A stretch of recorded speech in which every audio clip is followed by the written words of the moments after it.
तो कहने का भाव है दास का कि परमात्मा जब यहाँ आते हैं अपने यथार्थ ज्ञान को समझाने की चेष्टा करते हैं। सन 1398 में ज्येष्ठ सुदी पूर्णमासी, जेठ उतरते की पूर्णमासी और विक्रमी संवत 1455,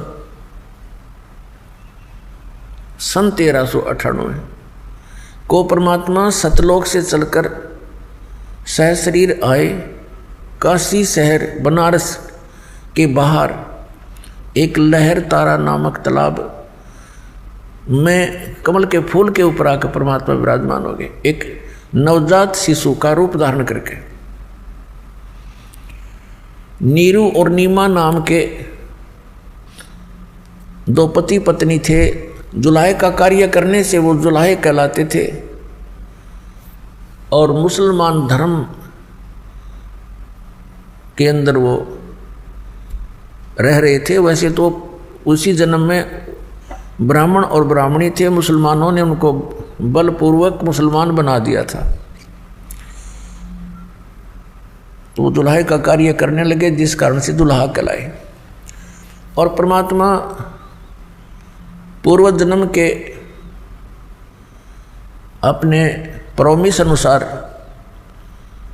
अपने वचनबद्ध हुए थे नीरू नीमा के बच्चे के से, उसके कारण वो नीरू नीमा का बच्चा उस जन्म में नहीं था। जैसे द्वापर के अंदर एक सुदर्शन नाम का भगत था, उसने परमात्मा को ढंग से जाना था। उसमें कबीर परमेश्वर जी करुणा में नाम से आए हुए थे। तो सुदर्शन जी के माता पिता थे यही आत्मा जो नीरू और नीमा बनी अगले जन्मों में। तब सुदर्शन जी ने प्रार्थना की थी, परमात्मा मेरे माता पिता ने बड़ी भारी गलती कर दी, आपके ज्ञान को स्वीकार नहीं किया। अब वो ना जाने किन किन योनियों में कष्ट उठावेंगे। परमात्मा आप दया करियो, किसी जन्म में अपने बच्चों को शरण में लेना। परमात्मा उसी अपने वायदे अनुसार, प्रॉमिस अनुसार उनको मिले थे। नीरू नीमा अर्थात ये जुलाहा दंपति स्नान करने के लिए उस सरोवर में पहुंचे। सुबह ब्रह्म मुहूर्त में वहाँ बच्चे को पाकर वो घर ले गए। अब संक्षिप्त में सुनाऊंगा, ज़्यादा विषय और है आज हमारा। और वहाँ जुलाहे के घर प्रवेश की लीला होने के कारण वो परमात्मा जुलाहा कहलाए, जुलाहे का कार्य करने लगे। तो पुण्यात्मा वो परमात्मा ही हमें आकर यथार्थ ज्ञान देता है। अब उस परमेश्वर ने इसलिए वहाँ उस समय जुलाहे के घर में आना अनिवार्य जाना, क्योंकि वो तो परमात्मा है, हम तो जीव बुद्धि हैं। अपनी बुद्धि अनुसार हम विवेचन कर रहे हैं। परमात्मा ने ये जाना कि शूद्र जाति उस समय बहुत ही अछूत माने जाती थी और एक धारणा बनी हुई थी कि भक्ति मार्ग का काम तो ऋषि ब्राह्मणों का ही होता है और यही पार हो सकते हैं, यही भक्ति कर सकते हैं।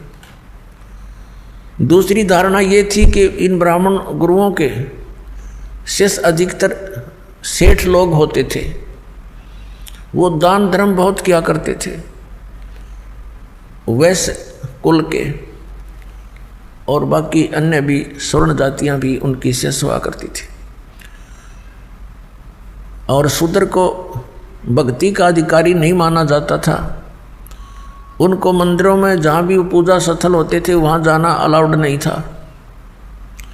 तो परमात्मा ने ये सारी बेड़ियाँ हटाने के लिए ये जो जकड़ रखा था समाज जाति मजहब के अंदर, उन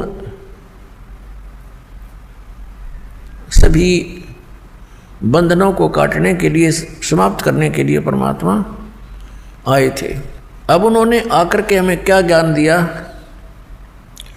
राम नाम रटते रहो, राम नाम रटते रहो जब तक घट में प्राण,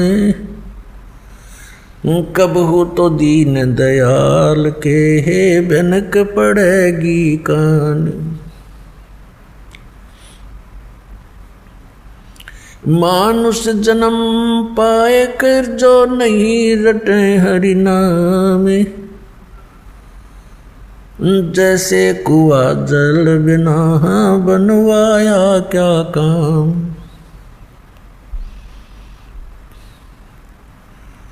कबीर हरि की भक्ति करो तज विसियाँ रस चोज, बार बार ना पाओगे ये मनुष्य जन्म की मौज। मानुष जन्म दुर्लभ है ये मिलन बारंबार, जैसे तरवर से पत्ता टूट गिरे वो बहोर न लगता डार।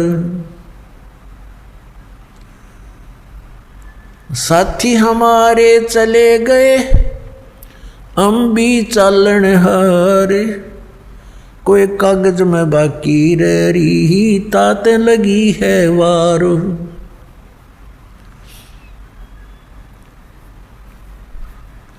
पतझड़ आवत देख कर बन रोवे मन माही, ये ऊंची टहनी पात थे अब पीले हो जाही।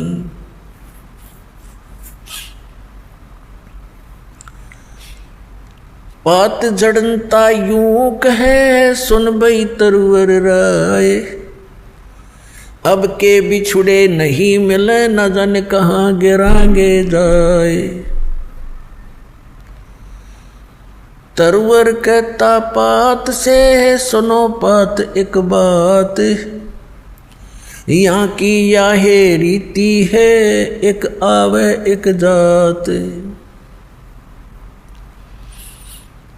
अब परमात्मा ने कितना मार्मिक तरीके से इस भोली आत्मा जो काल की भांग पिए पड़ी है, कितने मार्मिक ढंग से समझाया है। एक पत्ते और वृक्ष और वन का उदाहरण दिया है। क्या बताते हैं कि मानुष जन्म दुर्लभ है, ये मिले न बारंबार। और जैसे तरवर से पत्ता टूट गया वो बहोर नहीं लगता डार, उसी स्थिति में एज इट इज दोबारा उस शाखा पर, उस टहनी पे वो दोबारा स्थापित नहीं हो सकता।